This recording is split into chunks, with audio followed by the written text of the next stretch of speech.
Pagkawalan natin kay Secretary Tolentino at sana marinig niya ang ating paliwanag. Sinasabi ni Secretary Tolentino, bakit singkahin ng rally sa Dole samantalang ang nag-iso ng DRO ay ang Regional Operator Park ng Pasig? Secretary Tolentino, ano ang naging attitude mo noong nag-issue ng DRO at Pasig? Gusto mong sundin ng DRO, di ba? Sabi mo, susundin. Gagalangin ng DRO, ibig sabihin, imbes na ipatupad mo ang 85 pesos na dagdag sahod, mga isang linggo na dapat napatupad mo yan. Ang sabi mo, hindi na lang ipatupad. Bakit? Kasi DRO yan. Hindi mo man lang tinindigan. Hindi mo tinindigan ang dagdag sahod na galing sa Regional Wage Board na sa ilalim ng iyong departamento yan. Sarili mong desisyon, sarili mong dagdag sahod, hindi mo man lang maintindihan sa laban sa DRO na illegal. Walang kahit sino ang abogado ang nag-agree na tama ang ginawa ng ating Pasig. Ang ating Pasig na walang napangyarihan na mag-issue ng DRO, yan ay maliwanag sa labor code. Hindi maaari, sabi ng labor code.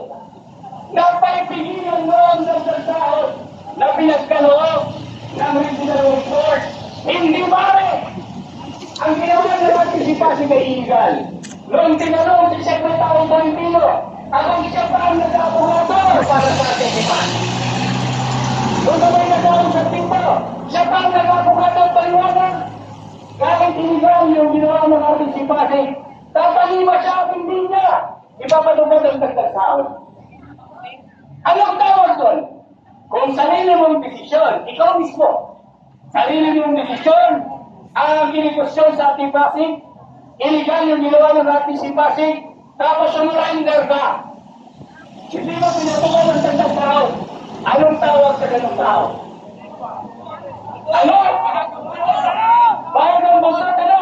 Sa isang salita, ano? Tuwag! Nalilito kami kasi tuwag ka! Ano tawag ang buhay panlilin nun?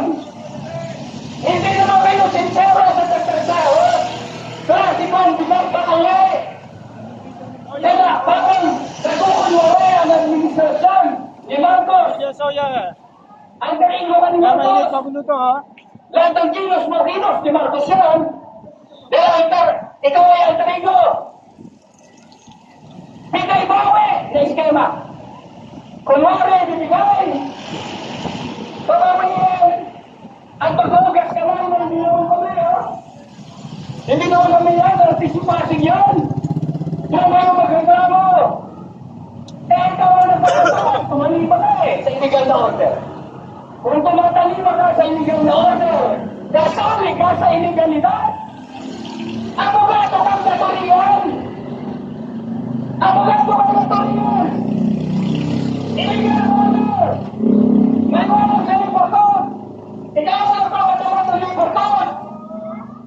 Sumurrender ka. Hinayaan mong gawain ng kapitalista ang maggagawa. Ano ang tawag mo nito? Tuwag! At ang kanyang sagot ngayon sa ating mga ligang napikon siya. Bastos! Secretary of Labor, na kanyang kaumarat? Sa ligaw manggagawa, sisigaw-sigaw ka? Ano ka, sigaw? Sige! Kung kaharap mo kaya, ang mga bilyonaryo at mga kapitalista ganyan ka umasta? Bakit hindi ka magsisigaw-sigaw sa mga kapitalista mandaraya? Kaya mo magkagawalan? Bastos! Duwag! Ganyan na natin sa Secretary of Labor. Mga kapitalista yan! Tapo! Pagka meron kamera, kung kami nagkakala babay, gusto lang sumigaw. Ngunit hindi niya magawa dahil may media. Nawala ng camera, may pasigaw-sigaw na. Pastos ka, duwag ka. Yan ang ating Secretary of Labor. Kaya mga kasama, etong usapin sa dagdag trabaho, mahabang laban ito, maraming laban. Maraming laban. Dahil ang administrasyon na ito, wala siyang sensibilidad na magbigay ng dagdag sahod. Bigay pa ang kanilang iskema. Mas gusto nilang makinig sa kapitalista. Ang tanong sa inyo, sana ba kayo sa laban para sa nakababuhay na sahod? Dahil hindi yung ipagkakaloob ng ganyan-ganyan lamang ng administrasyon ni Bongbong Marcos.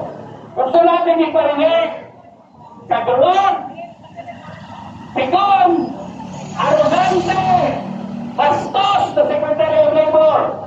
Parinig natin, handa pa kayong mga manggagawa na hindi